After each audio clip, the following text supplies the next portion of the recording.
Bienvenue à tous.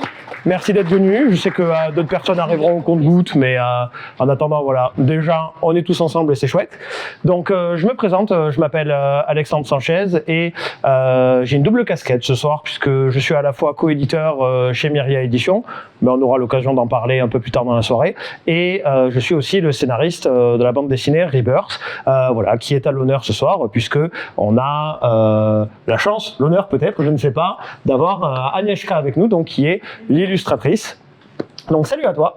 Du coup, Anna, de longue date maintenant, on se connaît depuis combien de temps? Tu n'es pas obligé de parler au micro si tu n'as pas envie. Depuis 2022, je crois. Ouais, même un peu avant, je crois, non? Non, 2022, t'as raison. 2022. Du coup, Anna, on a commencé à travailler ensemble grâce, à la base, grâce à Rebirth, c'est vrai, mais toi, tu étais à la base étudiante à la fac d'art plastique. Voilà. Est-ce que tu veux nous parler un peu de ton parcours? De façon générale, un peu même après notre rencontre. Hein. Alors, donc, mon parcours artistique, j'ai fait la fac, j'ai fait art plastique et j'ai donc juste licence en art plastique. Et c'est sous-côté. En vrai, on apprend plein de trucs à la fac. Allez-y. Et avant et pendant ça, j'étais tatoueuse. Donc, chez Akibalik. Et puis, grâce au fait que tu m'aies tendu la main pendant que j'étais encore étudiante, du coup, je suis depuis autrice de bande dessinée. Enfin, surtout dessinatrice, future autrice on espère. Et aujourd'hui, je travaille donc principalement avec toi. Ma mission principale, c'est donc dessiner la bande dessinée Rebirth, donc 2 tomes, super. Et à 5 pour le tome 2. Et donc, on va continuer sur au moins 5. Et je dessine en parallèle. Mon autre mission principale, c'est dessiner pour le magazine Strip Prefix en Croatie et le Horrorozine. Et donc, je fais un petit peu la navette entre Zagreb et Montpellier. Voilà, parce qu'il y a mes 2 vies artistiques qui s'y déroulent. Globalement, c'est ça. Bon, bah c'est cool. Alors, un peu de dessin aussi. Et elle est c'est vrai. Aïe, la concurrence. Merci les élèves qui sont là. Ok, super. Alors du coup, on a une bonne demi-heure, un bon 35 minutes de parlotte tous les deux. Est-ce que tu vas réussir à assumer parler et dessiner en même temps? Ouais, je pense que je peux le faire, mais juste je peux pas te regarder. C'est pas grave ça. Tant pis pour moi. Bon, ça y a pas de souci. Alors du coup, l'idée aujourd'hui, c'est entre autres choses, de parler de la bande dessinée Rebirth. Est-ce que certains d'entre vous l'ont lu, qui la découvrent, qui ne sait pas de quoi on parle? Donc déjà, qui ne sait pas de quoi on parle? Ça sera pas mal. Il y a une personne, c'est bien. Qui l'a déjà lu? Ok. Et quand je dis déjà lu, donc c'est tome 1 évidemment, et le tome 2 est sorti il y a pas longtemps, donc la majorité d'entre vous vont être amenés à le découvrir. Et je l'espère l'apprécier, mais il faut savoir que Rebirth, c'est un univers qui est très tentaculaire, et ça, on aura un peu l'occasion d'en parler tout à l'heure aussi. C'est aussi pour ça qu'on fait cette soirée de lancement qui est à peine une réunion stratégique camouflée pour vous faire comprendre pourquoi le tome 2, je vous promets, il y a plein de questions, mais en fait, il y aura des réponses, ne vous en faites pas. L'idée, c'est vraiment un peu de discuter de l'univers de Rebirth, dans sa patte artistique, donc en ta compagnie, aussi pour le scénario, qu'on voit un peu les tenants et aboutissants de cet univers qui, si vous suivez un peu Myria, est un univers qu'on appelle transmédia. Donc l'idée du transmédia, en fait, ça va être vraiment de pouvoir créer ce qu'on va appeler communément des trous de lapin, d'accord, des rabbit holes, pour réussir à déterminer des ponts narratifs entre plusieurs histoires. En fait, Myria Éditions, ça a vraiment été créé sur cette idée-là, d'avoir des univers d'auteurs qui vont permettre, qui vont vraiment permettre d'avoir des livres de plusieurs médias différents qui vont être reliés au niveau narratif et parfois même au niveau des ambiances. Donc Rebirth, c'est un peu la cristallisation de tout ça. Et l'idée aujourd'hui, je suis à fond sur tes pins, je suis désolé mec, ils sont trop cool, pardon. Je les regarde depuis tout à l'heure, ça m'attire comme comme un papillon. Voilà, merci, ça va mieux. Affreux. Voilà, donc l'idée aujourd'hui, c'est un peu de discuter de tout ça. Alors, je m'attends pas forcément à une réponse positive à ce niveau-là, mais peut-être que certains d'entre vous connaissent un peu mon travail par le passé, au niveau notamment de l'univers de Imaginary Rebirth, qui était l'avant Rebirth, donc l'avant BD. C'était à l'époque où l'univers existait à travers des romans. Donc, je ne sais pas s'il y a peut-être une ou deux personnes d'entre vous qui ont eu l'occasion, sur ces 5 dernières années, de voir les livres passer. On a fait plusieurs encartades à Soramps notamment. Mais du coup, Rebirth, c'est une version édulcorée, une version allégée de cette bande dessinée. Voilà. Donc, ce qu'il faut bien retenir, c'est que du coup, tous les éléments que vous allez retrouver dans la bande dessinée, ce sont des éléments que vous allez retrouver dans le roman. Et si je vous parle de roman, c'est parce que bien évidemment, aujourd'hui, je l'avoue, ils sont plus en circulation parce que quand on a monté Myria, j'ai repris les droits de la plupart de mes œuvres, mais ça va revenir et ça va revenir très bientôt. Donc, si cet univers vous intéresse, vous aurez plein de nouvelles portes d'entrée. Il y a aussi le manga Corbopal que peut-être vous avez vu passer sur notre site internet, qui est un spin-off de la saga Rebirth. Je suis présent même sur la table, je crois. Oui, qui est présent sur la table. De toute façon, il y a toutes les œuvres qu'on a sorties, donc vous pourrez les voir tout à l'heure avec plaisir. Et évidemment, ce n'est pas Anna qui a dessiné Corbopal, mais il y a des personnages de Rebirth et donc dessinés par Anna qui arrivent dans Corbopal. Donc le transmédia, c'est aussi un peu ça. C'est l'idée vraiment de pouvoir réussir à relier autant que possible ces univers. Alors du coup, Anna, oui. Toi, de ton côté, dans le dessin de Rebirth, au niveau des personnages, des ambiances, est-ce qu'il y a quelque chose que tu as préféré faire parmi tout ce qu'on a fait, et au contraire des choses que vraiment je sais que je t'insupporte. C'est je te demande de faire un truc et dans ta tête tu te dis oh non. Alors, j'adore concevoir les salles du château, Ouais. même si on les voit genre à peine. C'est-à-dire que genre, dans le tome 2, j'ai composé genre des plafonds avec des rosaces dans tous les sens et tout machin pour qu'au final, juste moi, je sache qu'ils existent et qu'en fait, pas forcément. Donc des fois, je m'arrange pour que les cadrages me les laissent un petit peu voir. J'aime beaucoup le travail que tu me laisses faire au niveau des costumes de plus en plus. Genre où j'ai quand même un petit peu ma petite marge de manœuvre et le Carradine, c'est sympa. Qu'est-ce que j'ai aimé d'autre? J'ai beaucoup aimé les scènes de balcon où on respire enfin Ouais. un petit peu. J'avoue, il y a pas mal dans ce château quand même. Hein, Et qu'est-ce qui m'insupporte? Bah les furies. Hein. C'est vrai. Frère, les furies, c'est compliqué. On rappelle pas ça des furies, enfin. Pas ici, pas maintenant, pas dans cette salle. Non, mais en vrai, grâce à toi, je développe des skills d'anatomie mi-humaine, mi-animale. C'est vrai. Non, ça comme ça. Je vais vous avouer un truc. Quand j'ai rencontré Anna pour la première fois, bon, c'était un entretien téléphonique avant toute chose, et j'ai dit voilà, tu vas être amené à dessiner pas mal de choses, et parmi ces choses, il y aura un tyrannosaure en armure. Est-ce que ça te paraît envisageable?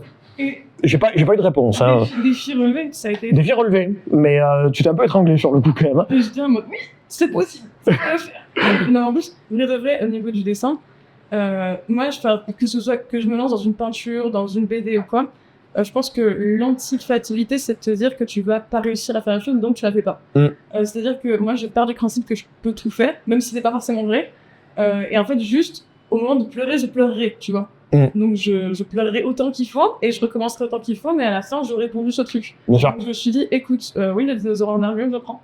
Je prends. D'ailleurs, sur la table de dédicace, je vous avais dit qu'il y avait... Un dinosaure en armure, du coup. il y avait des sketchbooks. Oui. Et des fois, j'avais à me dire, oui, si vous feuilletez, vous pouvez trouver des croquis préparatoires de Rebirth 2 ou 1. Et effectivement, dedans, vous pouvez trouver les 1000 Tyrannosaures Rex que j'ai fait en mode, ok, à quoi ça ressemble depuis le dessous, depuis le dessus, depuis le profil, pour qu'au final, il y ait genre 3 apparitions du Tyrannosaure. Mais C'est vrai. enfin, entraînez-vous. Bon, très bien. Alors du coup, je voulais que toi et moi on discute un peu au niveau de l'aspect graphique, ça c'est une chose, et aussi de l'aspect narratif, puisque Rebirth, tu le dessines et au final, tu découvres un peu l'univers en même temps.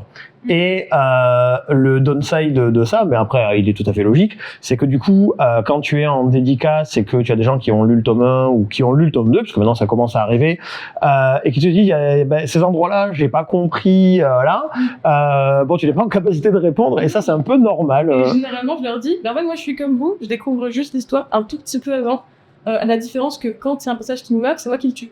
Oui, c'est vrai. Voilà. Et c'est tout. C'est vrai. Est-ce que toi, ou peut-être pas d'ailleurs, mais on va quand même demander, est-ce que toi, quand tu relis les tomes 1 et 2 de Rebirth, tu te poses des questions? Est-ce qu'il y a des passages où tu te dis, j'ai dessiné ça, mais je comprends pas ce que j'ai dessiné? Alors, je connais certaines révélations clés, sauf que j'ai tellement intériorisé qu'il m'est déjà arrivé de les spoiler. Ouais. Donc, des fois, je me rappelle de certaines choses, mais après, ok, mais qu'est-ce que des fois, qu'est-ce qui m'échappe? Et je rappelle que les transformations de Mina, maintenant, je me rappelle à quoi elles correspondent, mais j'étais en mode, oui, effectivement, elle bulbise dans le tome 2. Je ne sais plus trop où ça va, mais oui, t'inquiète. Qu'est-ce qu'il y avait d'autre qui était un petit peu perturbant? Non, globalement, tome 1, Tome 1, c'est maîtrisé. je sais maîtriser. Tome 2. Ah ouais, les enjeux de Davern. Chaque fois que j'étais là en mode, mais attends, là, il est contre Jaren. Pourquoi? Oui, il est donc sous les ordres de Rosen. Qui... Donc là, c'est vrai que ça, c'était un petit peu obscur. Ouais. Voilà, mais du coup, vu que c'est obscur, je ne peux pas le formuler correctement. Donc je suis là la pire interlocutrice. C'est très bien formulé. Je t'en prie de... Je vous la fais courte. Davern, c'est ouais, un furie, d'accord. Bon, vous savez quoi? On va adopter ce terme. C'est un lapin, d'accord. C'est un chevalier, c'est un lapin. C'est les deux en même temps. Et en fait, c'est un des rares personnages qui est dans la BD par rapport au roman, qui est, je vais dire, nouveau. Parce que ce qui est intéressant avec l'univers de Rebirth, en fait, c'est que quand vous lisez la BD, vous, forcément, pour la grande majorité d'entre vous, vous ne connaissez pas le roman qu'il y a eu avant. Donc, ce qui est nouveau, ce qui est pas nouveau, ce qui est une valeur acquise ou ce qui est une donnée intrinsèque, vous le savez pas forcément. Vous prenez l'histoire telle qu'elle est, vous prenez la part de mystère telle qu'elle est. Et moi, en tant que scénariste, fatalement, je sais ce qui est cohérent. Bon, il y a rien d'incohérent, hein, je vous rassure, mais je sais ce qui fera sourire ceux qui connaissent l'histoire d'avant et ce qui laissera globalement de marbre ceux qui ne connaissent pas l'histoire. Et ça, c'est tout à fait normal. Et d'ailleurs, dans l'occurrence, il fait partie de ces rares personnages qui existent dans la BD mais qui n'existent pas dans le roman. Et en fait, ça, c'est parce que la direction du roman, et c'est une direction qui me concerne en fait plutôt personnellement, c'est que j'avais décidé de la faire sous forme de what if. Alors, ce qu'on va appeler un what if, en fait, c'est quand on va prendre une histoire qui va avoir la même base et qu'on va commencer à tordre à un moment donné, ou qu'on va s'imaginer une situation qui est inversée ou différente de l'histoire de base, et on va se dire « et si ?» Voilà. Et cette BD, en fait, c'est un peu un « et si ?» de l'histoire originale d'Imaginary Rebirth, qui va réexister sous une nouvelle forme bientôt, mais qui est un peu un pied de nez à mon travail d'avant. Donc en fait, ça, quand je l'ai expliqué à Anna les premières fois, le premier truc que je lui ai dit, c'est t'inquiète, c'est pas fait pour que les gens soient perdus, parce que de toute façon, les gens, s'ils savent pas, ils peuvent pas être perdus, dans tous les cas de figure. L'idée, c'était vraiment que plus tard, quand le roman ressortira, si l'univers de Rebirth vous intéresse, c'est pour vous permettre en fait de faire des parallèles, que ce que vous lisiez dans la BD vous donne des impressions de mystère et d'acquis, de questions auxquelles pour l'instant vous n'avez pas de réponse. Et je vous rassure, le livre il sera en 5 tomes, peut-être plus si l'occasion se présente qu'on fasse plus. Pour l'instant, en tout cas, c'est arrêté à 5. Mais l'idée principale, le lien narratif, et c'est là qu'on va vraiment parler de transmédia, c'est cette idée que si un jour vous butez sur une autre version de l'histoire, sur un autre média, et que vous décidez de la lire pour vous demander s'il y a des différences et si oui, quelles sont-elles, que vous puissiez faire des raccords logiques entre ce que vous avez lu au préalable et la part de mystère que je vous laisse, et ce que je vous révélerai peut-être dans un autre média. C'est moi j'aime bien dire que c'est un peu une épée de Damoclès narrative, parce que c'est à la fois un peu ambitieux. C'est les gens qui ont été biberonnés à Kingdom Hearts, hein, voilà, on est là, on se comprend. Qui a joué à Kingdom Hearts et sait que il n'aura jamais le jeu mobile parce qu'il ne sortira jamais du Japon, sait qu'il lui manquera toujours des parts de l'histoire. Voilà, je suis ce genre d'enfoiré, mais en même temps, forcément, mon enjeu, c'est de pas vous perdre. Mon enjeu, c'est de vous donner envie d'en découvrir plus, que à la fin du tome 2, peut-être que certains se diront « Ok, je suis encore un peu perdu, je comprends pas tout », mais peut-être que certains se diront « Oh, il y a des choses qui commencent à se mettre en place ». Ça, il y a 2 écoles. C'est aussi pour ça qu'on va faire plus que 2 tomes, évidemment, puisque l'idée, à la fin, c'est quand même que vous soyez satisfait de votre lecture et qu'on puisse répondre à toutes vos questions.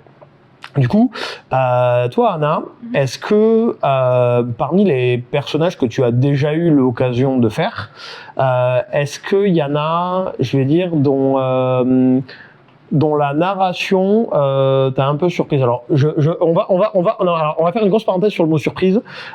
Est-ce que quand je t'ai donné un design et que je t'ai dit, ok, ce personnage-là, il va faire ça. Est-ce que tu t'es dit, ok, c'est cohérent avec le design, par exemple, ou est-ce que tu t'es dit, genre, encore une fois, qu'est-ce que je décide? Genre le lapin chevalier renégat ou le prince est-il méchant, est-il gentil, on ne sait pas. Est-ce que toi dans ton design, à un moment donné, tu t'es dit, Je sais ce qui m'a tu sais, allez, Quand tu m'as dit, Rosen, dans l'une de ses formes, est genre nue et englobée d'un poulpe. c'est vrai. Oui, bon, j'avoue, j'ai dit ça. J'avoue, j'ai dit ça. Et que moi, je dois dessiner ça, je dois faire en sorte que ça ne ressemble pas à un hentai. Là, je dois faire, t'es sûr de la direction. Ouais. Défi relevé, et ça se passe très bien. On était sûr ou pas, du coup? Non, on n'est pas déçus. Et en plus, quand je montre les sketchbooks et tout, personne ne trouve ça bizarre. Oui. Mais C'est dans le tome 2, voilà, si vous voulez savoir. Garantie sans partie génitale, je vous rassure. avec un plan fesse. Bon, ok, j'avoue, il y a des fesses. Mais... Oui, mais pour autant, ça ne paraît pas bizarre. Mais c'était un challenge, effectivement. C'est vrai. Vraiment, je me dis, mais qui est ce fou? Donc, surprise, oui. Ça va, bon, elle a pas encore vu. Dans quelques tomes, elle va devoir dessiner des cyborgs aussi, donc. Ça va, c'est beaucoup plus facile. Tu les as pas encore vus. C'est. Je parle pas de ciel. Ah. Je parle d'autre chose. Ok, Tu les as pas encore vus. Parce que si vous avez lu du coup Rebirth, vous savez que c'est un univers qui est profondément médiéval. Mais en fait, le piège il est un peu là, c'est que c'est pas du tout le cas. Si vous voulez, Rebirth et de façon générale l'univers d'Aether, c'est un univers en fait qui va mettre en scène plusieurs mondes. En fait, il y a plusieurs mondes qui coexistent avec leurs règles, avec leur temporalité, avec leurs personnages. Corbeau-Pâle notamment, donc le manga dont nous parlions un peu plus tôt. Et en fait, dans la chronologie de ces univers, les mondes sont un peu en train de collapser. En fait, ils sont un peu en train de fusionner tous ensemble. Et là où Rebirth, et par extension le roman Imaginary Rebirth, c'est vraiment le noyau de toutes ces histoires, tous les spin-offs qu'on sort autour de l'univers de Rebirth sont en fait des morceaux de ces mondes qui sont pris au hasard et qui vont être implantés dans la chronologie de la BD / le roman, pour que vous, de façon inconsciente, c'est pas le mot, de façon implicite, vous puissiez, si vous vous intéressez vraiment à l'univers et que vous creusez, réussir à établir des liens narratifs et surtout des liens chronologiques. Qu'à la fin, vous ayez assez de données pour vous dire, ok, là, je lis un livre qui se passe dans l'univers de Rebirth. Est-ce que je sais dans quel monde ça se passe avec l'architecture, avec les descriptions qui sont données? Est-ce que je sais dans quel monde ça se passe avec les costumes? Est-ce que je sais dans quel monde ça se passe avec les pouvoirs des personnages? Le fait que le personnage de Corbeau dans le manga, il ait un pouvoir particulier qu'on décrit bien dans le manga, ne pas appartenir à ce monde. Est-ce que peut-être que si dans 2 ans je vais lire un roman et que je vois quelqu'un qui a ce pouvoir, je vais dire ok, est-ce que du coup il vient du même univers que Corbeau-Pâle? Et en fait, c'est vraiment sur ça qu'on se base, et c'est un peu ce que je vous disais au début de Myria, c'est vraiment l'idée d'établir des liens et d'établir plus qu'une chronologie, d'établir des jeux d'ambiance en fait entre les livres. Et évidemment, si là ce soir on parle de Rebirth, qui est un peu le noyau dur voilà, de cette ambition qu'on avait chez Myria, évidemment ça se rapporte aussi à d'autres artistes. On va avoir plus tard, dans le courant 2026-2027, des œuvres qui vont sortir qui appartiennent pas du tout à l'univers de Rebirth, mais dont les auteurs ont aussi un peu ces ambitions-là, d'avoir envie de faire du transmédia ou du cross-média, donc de faire la même œuvre sur plusieurs supports pour toucher plusieurs publics. On va avoir aussi tout l'aspect merchandising, voilà, donc on va faire on a plein de choses de prévues. On a des auteurs qui sont motivés à faire vivre leur univers, et si vous aimez ça et que du coup vous suivez un peu Myria Édition, si vous, votre kiff quand vous découvrez des œuvres plus loin que le dessin, plus loin que l'ambiance, c'est aussi de découvrir des histoires qui durent dans le temps et qui appellent à des aventures plus implicites, plus intimistes parfois, et même, on va le dire, plus ambitieuses. Dans ce cas-là, on est voilà, c'est le maître mot de notre maison d'édition. Donc Rebirth, finalement, c'est que le sommet de l'iceberg, c'est que la façade, c'est la vitrine pour promouvoir ce concept. Mais on a plein d'auteurs qui font ça ou qui ont envie de le faire, et on vous encourage fermement à regarder un peu tout ce que tout le monde fait en fait, parce que voilà, il y a des identités, il y a des ambiances, il y a des enjeux. Et évidemment, au niveau des supports, nous on va avoir actuellement, on a quoi? On a du roman, on a de la BD. On va avoir du comics bientôt, on a du manga, et pour 2026, on a du jeu de cartes qui arrive, on a du jeu de société qui arrive, enfin voilà, tout pour vous donner envie de le découvrir par plein de formes différentes. Et évidemment, du JDR, bien sûr. Excuse-moi Jérôme, tu as entièrement raison. Voilà. Donc ça c'était vraiment la grosse parenthèse. Je découvre en même temps parce que du coup moi je vois pas ce qu'elle fait. Mais c'est très cool. Qu'est-ce que tu fais du coup là? Je vois un peu de Tobias, je vois un peu d'Anna. Ouais, on a du coup Anna devant un Swan Destiné. Ouais. Spoiler. Spoiler. Tom est sorti, j'ai le droit. Oui, t'as le droit. Rosen en haute dédicace, mais avec la cour. Ok. Recyclerie de l'illustration du top 1. Oui, c'est vrai. Jess en mode coucou et Eleanor qui a bah non. Lina et Léon. Ouais. Je suis un peu salienne, mais je suis en train de les faire, donc pour l'instant, ça va pas. Ok. Oui, pour l'instant, c'est Jotaro. En vrai, quand je passe un poster, est-ce que j'ai envie de me faire sous ma fiche? Ah bah, tu fais ce que tu veux. Mais... En vrai, je suis longtemps un petit poster. Ah bah écoute, c'est toi qui vois. Allez. Du coup, parlant de posters, mine de rien, en 2 ans, t'as quand même fait pas mal de merch de l'univers de Rebirth. On a du marque-page, on va avoir des...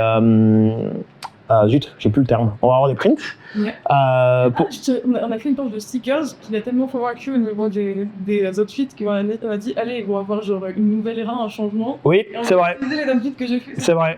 Ouais, ça c'est. Elle a fait des vêtements pour les persos sur la planche du sticker. J'ai fait bah vas-y, à partir du tome 3. À partir du tome 3, on change.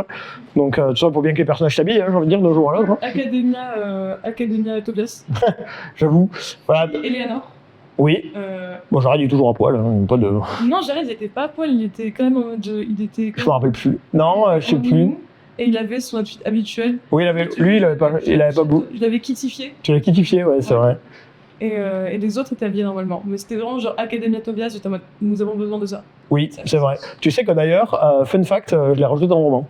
Tu quoi? Je l'ai rajouté dans le roman. Let's go. Mec, notre sera vite influencé. Ouais, voilà. Non, mais voilà, c'est ça en fait. La vérité, c'est qu'en fait, c'est elle qui m'influence. Tout ce que je vous dis, c'est du flanc depuis le départ. En fait, c'est elle la narratrice. Alors, je ne prendrai pas. Je te laisse pas faire le tome 3, du coup, tu prends pas la main? Non, je saurais pas. En vrai de vrai, Challenge, tu me laisses avec ça, je fais ben. En vrai, ça me ferait rire. Tu sais quoi, on le brainstormera un jour. Déjà, ah non, j'ai failli spoiler, j'allais dire, je ressuscite certains personnages. Ah oui, d'accord, carrément, on est là, il y a pas... Tu veux pas raconter la fin aussi, donc... Ta gueule.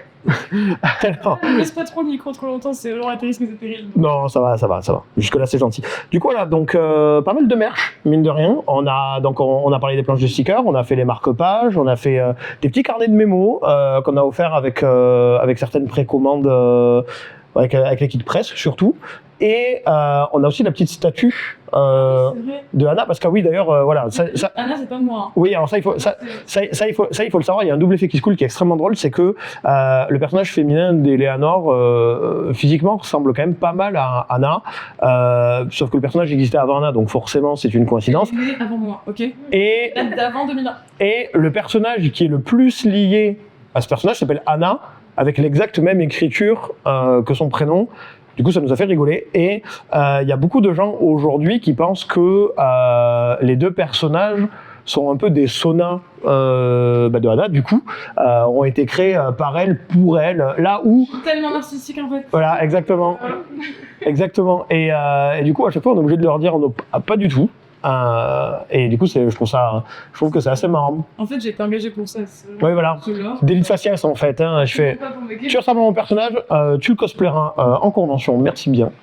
Et voilà, non, pas du tout. Pas du tout. Voilà. Du coup, au niveau de Rebirth, donc, comme je vous l'ai dit un peu plus tôt, si tout se passe bien, on a 5 tomes qui sont prévus. Donc 5 tomes, ça veut tout et rien dire parce que ça paraît être beaucoup et en même temps, ça compresse assez l'histoire. Donc un de nos enjeux avec Anna, c'est de réussir à faire une histoire qui, de A à Z, peut vous satisfaire. Et évidemment, ça ne peut pas couvrir toute la saga. C'est pas possible et ça n'a pas été pensé pour. À la base, Rebirth, et d'ailleurs c'est ce dont on avait parlé, le but c'était de couvrir une partie du premier tome du roman, pour vous donner envie de découvrir la suite dans les autres formats. Le What If, il est venu un poil après, parce qu'en fait, on n'avait pas forcément envie de faire exactement la même histoire, pour pas donner la sensation de doublon aux gens qui auraient déjà lu le roman au préalable ou qui le liraient plus tard après la sortie forcément de la BD. Donc 5 tomes, c'est compliqué mine de rien. ça donne envie ça donne envie d'en dire beaucoup. De ton envie de truc spécial là, pour le tome 3 ou genre c'est trop spoiling que Non, alors ça en fait c'était pas pour le tome 3, ça aurait été pour le dernier tome, c'était une idée que en fait on s'est demandé avec Anna à un moment donné si on avait envie de faire une fin fermée ou une fin ouverte pour le 5e tome, parce que si vous voulez actuellement l'idée c'est comme je dis que ça soit arrêté en 5 tomes, mais si succès de l'œuvre, si voilà, questions purement financières, argent qui tombe, tout le monde qui va bien, la vie est belle, pourquoi pas continuer. Et un des enjeux de cette continuité aurait été de proposer à la communauté de lecteurs un vote avec 2 choix de tome 6, où on terminait la saga sur un portail, enfin sur 2 portails en fait, avec 2 couleurs différentes, et au prorata des votes des lecteurs, soit on part dans l'un, soit on part dans l'autre, et l'histoire aurait changé en conséquence. Puisque comme l'univers est assez tentaculaire pour qu'on puisse se permettre de faire ce genre de choses, on s'était demandé si c'était une bonne idée ou pas. Là, on se le dit tous ensemble dans la confidence, je sais pas si dans 3-4 ans, quand on sera rendu tome 5, l'idée sera encore là, mais en tout cas... elle a existé et c'est peut-être potentiellement le genre de choses qu'on peut faire, je pense. Du coup, combien de temps on met pour faire un tome en vrai? Parce qu'on est rapide, hein. Le tome 2, que du coup j'ai fait de A à Z avec storyboard et couleurs, machin, j'ai fait 8 mois. Ouais. Super rapide. Ouais. 7-8 mois. Voilà. Je sais pas s'il y a des gens qui dessinent un peu dans la salle, qui... Voilà. Je te verrai. Je te verrai. Bah oui. Damien. D'accord. Est-ce que vous envisagez de faire de la BD? Vous en avez fait? Ou BD ou manga, un peu me chaud. Hein. Est-ce que vous dessinez plutôt pour vous? Quel est le... Je te dessine que moi, trop avant de passer aux choses. Ouais. Fuir en fait, fuir cette réalité horrible. Bon. Alors, objectivement, j'ai eu l'occasion de travailler avec plusieurs artistes au cours de ma pas très longue carrière, puisque ça fait quoi maintenant, depuis que je suis rentré dans le circuit du livre, vraiment, littéralement, ça doit faire 7 ans. J'ai travaillé avec beaucoup de dessinateurs, pas forcément que pour les projets BD, il y a aussi de l'illustration pure. Et en moyenne, généralement, c'est vrai que quand on fait un manga ou une BD, oui, ça prend 1 an à peu près, 1 an, un peu plus. Donc c'est vrai que 8 mois, pour le coup, c'est rapide, hein, on va pas... Je sais pas comment je fais. De quoi? Je sais pas comment je fais. Comment je fais? Non, comment tu fais? Parce que moi, je fais rien, perso. Moi, j'écris, c'est très bien. Bah, je sais pas comment tu fais non plus, pour être honnête, mais enfin, si, en fait, on donne beaucoup de nos personnes, hein, ça va pas plus loin que ça. Il y a la passion. Il y a aussi que... Dessiné pour les dédicaces. Ouais. Pour les 24 heures de bus. Ah est-ce que tu as compté, est-ce que tu as un quota du nombre de dédicaces que tu as faites depuis qu'on a commencé? Non. Je sais pas. Franchement, je vais pas mentir. Je pense que tu as tapé les 500-600 déjà. Ah, tu veux dire de nombre de... Non, pas de date, pas de date. Non, je pense que tu... Enfin, par contre, ouais, j'en ai fait. Non, t'imagines 500 dates? Deux par jour. Anecdote, précommande du tome 1 de Rivers, Alexandre me convoque dans les bureaux. Il y a 2 piles qui font genre ma taille, donc fait... Allez. On a sorti les stylos, on a fait... Bon. Ouais, il y en avait eu beaucoup, hein. Mais très bien, vraiment, pour ça. Ah oui, non, mais attendez, on se plaint pas. Il n'y a pas de... Mais ça continue, s'il vous plaît. Et du coup, là, on parle pas mal de Rebirth, mine de rien, mais moi, j'aimerais bien aussi qu'on parle un peu de tes projets à toi. Là, tu es... attends, on est là pour toi, à la base. Hein. C'est vrai que Rebirth, on l'a fait à 2, donc je parle beaucoup, et puis tu dessines, donc j'en profite pour prendre la place. Mais la vérité, c'est qu'on est quand même surtout là pour toi, et que du coup, tu as un projet actuellement, un projet de cœur, un projet pour toi. Bah, du coup, ça a intérêt à exister si j'en parle là, au micro. Oui, ok. Fais ta diva. I gotta be the get it check.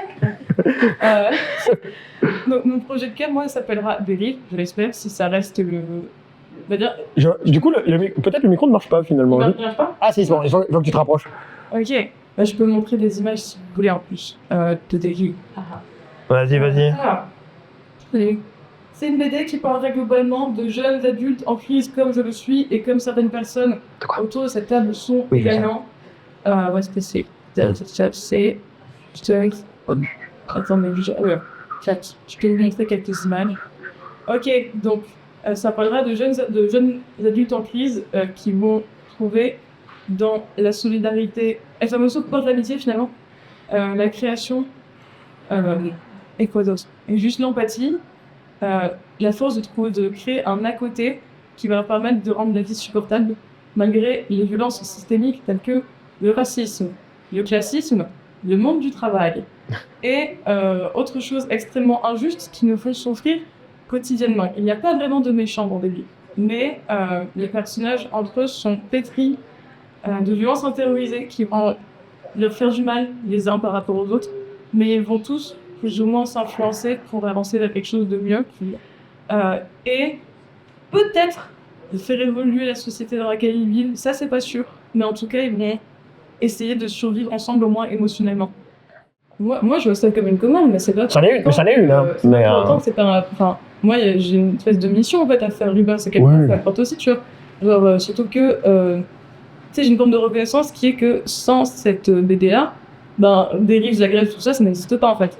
Donc moi j'ai aussi, même si c'est pas du tout la même forme de connaissance, encore une fois, tu m'as dit que, enfin, on sait tous les deux que je peux pas aiguiller les lecteurs sur ce que je fais, mais j'ai une forme d'attachement, enfin, de toute façon, les bonus du tome 2 en PV, comment dire, mes personnages, c'est mes enfants, tes personnages, je les adopte quelque part. J'ai un peu une espèce de garde partagée, le temps que je dessine, j'ai l'impression qu'ils sont sous ma responsabilité, puis dès que le tome sort, je te les rends en quelque sorte, et puis après je les regarde le temps que tu me les refais dessiner. Tu vois ce que je veux dire? Ouais. Il faut l'allier? Non. Ok. Non, ça va. C'est ok. Voilà, alors du coup, l'heure tourne, mine de rien, je me rends compte, mais c'est déjà bientôt 19h. Je vous donne quand même un petit aperçu parce que on est là jusqu'à 20h tous ensemble.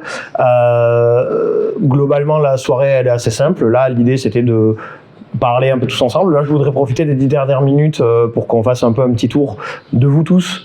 Si vous aviez des questions à nous poser, que ce soit sur Rebirth, sur le travail d'Anna, sur tout ce qu'on ne s'est pas dit et tout ce qu'on pourrait éventuellement se dire. Après, on aura 10 petites minutes de présentation vraiment de la maison d'édition, donc avec Kevin, ici présent, qui est mon associé, parce que voilà, on a des petites annonces à faire pour les prochaines sorties de fin 2025, début 2026, donc on va en profiter pour vous embêter un peu. Et ensuite, ce sera du coup le cocktail dînatoire qu'on vous a promis. Voilà, donc on installera la table et ça sera un petit moment convivial où on pourra tous discuter ensemble, voilà, sans chichi, autour d'un petit verre, autour d'un petit four. Voilà. Alors, du coup, on va voir déjà si certains d'entre vous ont des questions. Si c'est le cas, n'hésitez pas à lever la main. Alors, s'il n'y en a pas, c'est bien aussi, hein, on passe à la suite, il n'y a pas de souci. Donc, pas de timidité. Est-ce que vous avez une question quelconque sur un peu tout ce qu'on s'est dit? Oui. Concrètement, en fait, comment se passe, par exemple, une journée de travail tous les deux quand je me permets de... Ouais, tu peux. Quand tu présentes à Anna, en fait, le projet est finalement le... Voilà, tes pages, en fait, sous forme de scénario. Et comment est-ce qu'elle les reçoit? Ouais. Alors en fait avec Anna on a un travail qui est très circuit court si j'ose dire, parce qu'en fait moi de façon générale je fais beaucoup de scripts, que ce soit pour Anna ou pour les autres, parce que j'aime bien l'idée que le dessinateur avec qui je travaille puisse retaper le script s'il en a envie, pour me proposer sa vision du storyboard. En fait je lui en donne une. Je lui propose un storyboard en plus du script, et Anna a beaucoup pris l'habitude de réviser les storyboards, améliorer le dynamisme, me proposer des variations de cases, de pages, des apparitions de personnages. Si elle me dit par exemple voilà ça peut aller à un autre endroit, pourquoi pas faire ça. Donc c'est vrai qu'on travaille beaucoup comme ça, et en fait avec Anna on travaille beaucoup à l'oral. Voilà, on fait des vocaux sur Discord, on se voit. Pour une raison qui m'échappe, à chaque fois qu'on commence un tome, c'est vers Noël. Donc généralement, moi je passe mes débuts de soirée de Noël, alors juste faire ok, storyboard machin. Et genre, 24 décembre, tiens, voici ma proposition. Je sais pas, genre pourquoi Noël, je sais pas, mais. C'est vrai, ça fait 2 fois quand même. C'est ça, mais après, aussi, donc, tome 1 a beaucoup voqué, fait des appels vocaux. Voqué, j'aime bien voqué, moi j'aime bien. On a beaucoup voqué. Moi j'aime bien. Après tome 2, t'as vu que t'as aussi une espèce d'habitude de mon travail, généralement t'es très satisfait. Du coup, même, il est arrivé plusieurs fois sur le tome 2 qu'au fur et à mesure, juste, moi je passe mes storyboards, je lui envoie un slot et il me fait c'est bon, Genre, c'est C'est vrai. rare que tu. Je suis bon public. C'est simple, je me rappelle que de une modif que tu as fait une fois sur. Quand j'ai. El famoso dinosaure. On en revient. C'était pas le dinosaure en soi, c'était juste, tu m'as dit, attention, là, le ton il est humoristique, s'il te plaît, rajoute des petits chibis, machin. Mais je crois que c'est la seule remarque, enfin, la seule modification que je fais de Oui, parce qu'en fait, attends, je te le reprends. Parce qu'en fait, avec Anna, on a quand même une alchimie, je trouve, on bosse bien ensemble. Elle arrive très très bien à capter voilà, ce que je lui montre. En fait, l'univers de Rebirth, il n'est pas si compliqué graphiquement parlant, à part ça. Bon d'accord, ok, il est compliqué, pardon.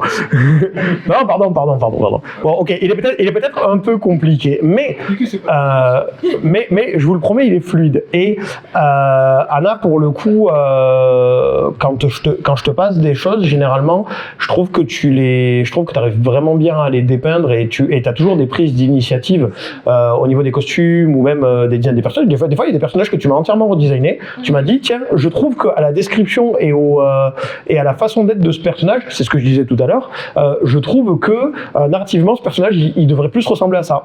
Et en fait, généralement, elle fait mouche, en fait. Mais le truc, ce qui est aussi un peu intéressant, c'est que il y a une petite différence entre le tome 1 et le tome 2 au niveau de la méthodologie de travail. C'est que Anna n'était pas forcément en condition pour le tome 1 de le réaliser entièrement, et on a dû lui faire appel à un... Voilà, on a fait appel à 2 personnes, donc Juliette et Mélissa. Donc Juliette qui travaille avec nous. Donc oui, elle s'appelle Mélissa, oui. Okay. Parce qu'elle ne connaît la deuxième personne que par son pseudo, c'est pour ça. Ce que tu dis, ça rappelle un truc que vous aviez ou pas là, tu sais, c'est un truc en mode apprends à dessiner du manga, un truc comme ça, ou genre des petits carnets d'activités. Et je me rappelle que dedans il y avait marqué entre 2 cours, ou genre à la pause midi, c'est toujours le moment de dessiner. Il est pris au pied de la lettre. Ouais. Et on fait oui, et je suis malade. Faites pas ça. Voilà. Super. Voilà, vous l'avez entendu, ne faites pas ça du coup. Dessiner, mais avec parcimonie.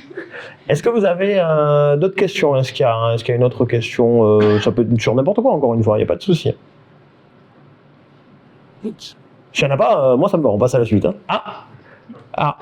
Je vous écoute. On est arrivé un peu tard, donc peut-être que j'ai Ouais. fait l'information. Ouais. Mais ça prend combien de temps de faire un top? D'accord. Alors du coup, pour le tome 1, on a pris un peu plus d'1 an. Sachant qu'en fait, pour le tome 1, c'était marrant parce que le début est allé extrêmement vite et les derniers, et les derniers 50% ont été extrêmement longs. Mais pour le tome 2, on a pris environ 8 mois. Mais du coup, je dirais qu'en moyenne, après, ça c'est notre façon de travailler. Je sais pas si c'est le cas de tous les dessinateurs de BD, mais j'ai la sensation qu'en moyenne, 1 an, à peu près un an, un peu plus d'1 an pour faire vraiment un tome bien solide. Mais après, ça dépend de tellement de facteurs, le nombre de pages, le nombre de projets, les projets à côté, est-ce qu'on a un travail, est-ce qu'on n'a pas un travail, est-ce que ta BD a fait 40 pages, est-ce qu'elle en fait 80, est-ce qu'elle en fait 120, enfin, il y a toutes ces questions-là. Mais en moyenne, as-tu perdu ton disque dur? En très grosse fourchette, je dirais un peu plus d'1 an. Voilà. Corrigez-moi si je me trompe, bien entendu. Du coup, vous êtes donc, tu es ouais. fois donc président de Guerilla, oui. Des scénaristes. C'est ça. Donc parfois, en fait, aux éditeurs ont des discussions avec leurs scénaristes ou leurs dessinateurs ou dessinatrices. Et mais là, en fait, étant toi-même, est-ce que je me parle tout seul? Est-ce que je me parle à moi-même du coup? Par rapport aux ambitions, par rapport à Rebirth, ouais. Tu te tempères ou est-ce que tu Alors, c'est une bonne question parce que moi, je vais vous dire un truc qui est un secret pour aucune personne qui me connaît, mais que peut-être d'autres vont découvrir. Moi, j'ai une très fâcheuse tendance à courir plusieurs lèvres à la fois. J'adore m'éparpiller, j'adore faire plein de projets, j'adore faire plein de choses. Je suis un peu une bête de somme, comme on dit. J'adore travailler. Et le souci de ça, c'est que du coup, j'ai pas forcément tout le temps quelqu'un pour me tempérer. Quand je me lance dans une aventure, j'ai toujours super envie de la faire. Et j'ai pas toujours le temps de le faire en fait. Du coup, Rebirth, pour le coup, Rebirth et son contour, c'est une mécanique qui est bien huilée parce que c'est un univers qui existe depuis quasiment 10 ans. Ça veut dire que je pense, j'espère, être assez lucide sur ce que je propose, le temps que ça va prendre et la place que ça va prendre. Maintenant, j'ai la chance, il y a Kevin évidemment, il y a Juliette, donc pareil, qui fait partie de l'équipe, voilà, qui peuvent me dire, bon Alex, t'es bien sympa avec tes livres, mais on a plein d'auteurs dans la maison d'édition, il faut que le calendrier, ça soit ça, ça soit ça, ça soit ça. Donc l'enjeu, c'est à la fois de réussir à faire vivre cet univers, parce que l'ambition de départ, et elle n'est pas égocentrique du tout, c'est juste que c'est comme ça que le projet a été cristallisé avant que vraiment on se lance dans l'aventure de réédition, c'était d'avoir un univers noyau et de jouer un peu en spirale autour de lui. Et initialement, Myria, ça ne devait être que l'univers de Rebirth, et l'idée de base, c'était d'engager des auteurs pour travailler indépendamment sur l'univers et le faire vivre à travers le prisme des autres. Ça, c'est quelque chose qu'on fera à l'avenir. Mais au final, on a décidé d'ouvrir la maison d'édition à tous les auteurs dont on aurait eu des coups de cœur et qu'on avait envie de voir venir chez vous. Big up à François. Tu peux faire un big up, François. Ok François, j'espère que tu regarderas du coup. Big up à François qui a fait Géraldine et Mona. C'est vrai. Trop bien Géraldine et Mona. Alors c'est vraiment une BD pleine de bienveillance qui parle. Il n'y a plus de micro. Si, il faut que tu colle-toi au micro. Comme ça. Ouais. Géraldine et Mona, c'est une bande dessinée qui est un peu à mi-chemin entre Lou et Gilmore Girls. C'est hyper mignon. Ça parle juste d'une mère célibataire qui s'occupe de sa fille. C'est woke, c'est vraiment woke et ça fait trop plaisir à lire. C'est hyper doux. Question tout à l'heure, n'hésitez pas lors du cocktail à nous les Ouais. annoncer. L'influence, je pense qu'on va annoncer. Ouais, on va faire les petites annonces et puis après on va faire la bonne bouffe. Ouais, c'était bien. Le petit connecteur. Vas-y. Alors du coup, Aether, c'est le nom du monde qui a été donné autour de la licence Rebirth. Donc là, on va un peu explorer tout ce qu'on va avoir pour les prochains mois.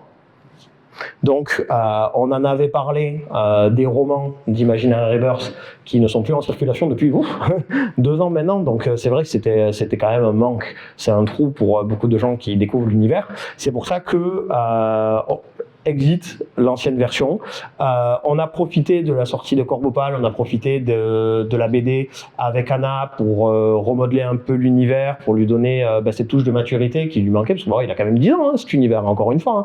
Et on est content, on est très heureux de vous annoncer du coup que pour 2026, alors je l'espère, fin premier trimestre, peut-être en avril, on va sortir les 2 premiers tomes du light novel, puisque du coup c'est passé en light novel, qui sera dessiné par l'artiste Clock, donc qui est française, et là on vous en montre 2, mais la vérité c'est que normalement on va en sortir 3 d'un coup, que vous pourrez acheter individuellement ou, si on y arrive, en coffret.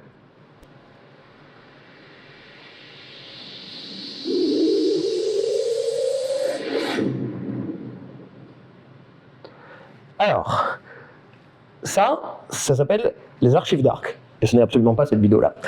Les Archives Dark, c'est un spin-off de Rebirth, c'est même un préquel, on peut le dire ainsi, qui se passe dans un autre des mondes donc, de la licence, qui est un monde qui est beaucoup plus futuriste. Ça sera une série de light novel en 7 tomes, qui sera dessinée par Lou Sanchez, que peut-être certains d'entre vous ont vu sur le conte pour enfants Harp, qui est paru il y a 2 ans.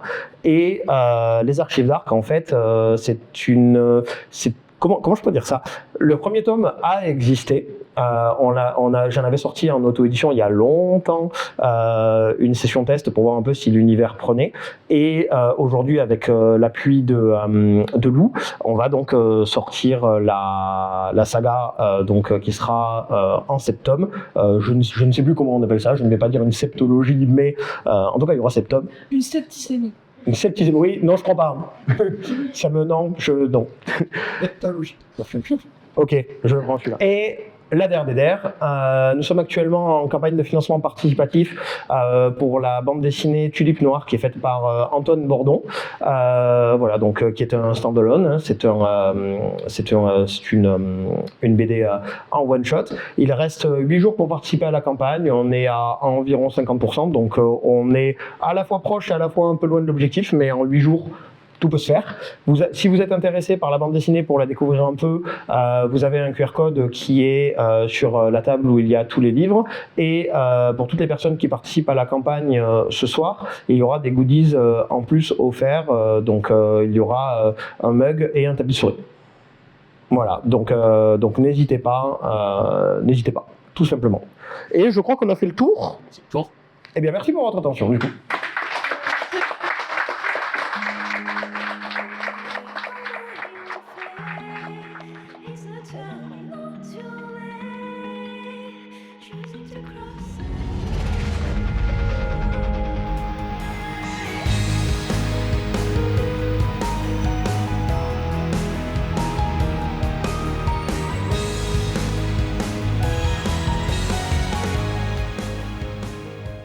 Myria Édition, une myriade d'univers.